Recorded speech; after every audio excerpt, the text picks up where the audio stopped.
Una sa ating mga balita, balik normal na ang relasyon ng Pilipinas at Taiwan. Ito ay matapos humingi ng paumanhin ang Pilipinas sa pagkamatay ng mangingisdang Taiwanese na nabaril ng mga tauhan ng Philippine Coast Guard sa Balintang Channel nitong nakalipas na buwan ng Mayo.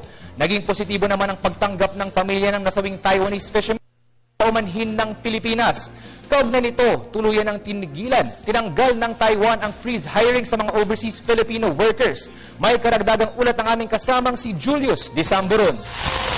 Tuluyan ang inalis ng bansang Taiwan ang ban of freeze hiring sa mga overseas Filipino workers, kasabay ito ng ginawang pagpupulong ni Manila Economic and Cultural Office Chairman Amadeo Perez Jr.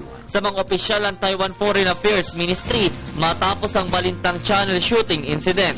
Base sa naging pagpupulong, agad na nagtungo ang MECO Chairman sa Pingtung County na siyang huntam ng 65 taong gulang na mangingisdang si Hung Shi-cheng.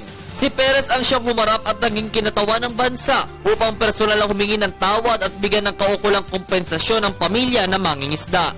Positibo naman ani ang tinanggap nito ang paumanhin ng bansa.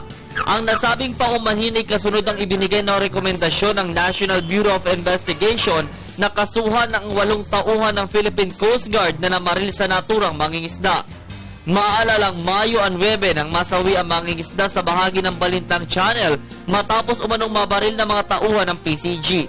Halos 170 nautical miles ang layo nito sa timog ng Taiwan na sa exclusive economic zones ng dalawang bansa.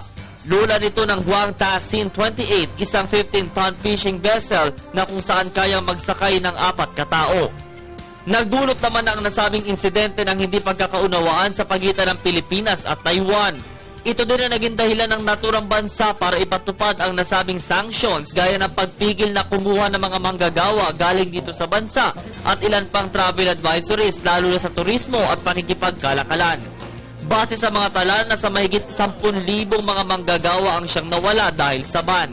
Agad din namang umaksyon ang Department of Labor and Employment at ang Philippine Overseas Employment Administration at binigyang asiste ang ating mga kababayan. May aksyon na din ginawa ang National Bureau of Investigation na kasuhan ng homicide ang mga kawani ng Coast Guard na sangkot sa insidente. At pareho ngayong umaasa ang Taiwan at Pilipinas na magiging maganda na ang relasyon nito.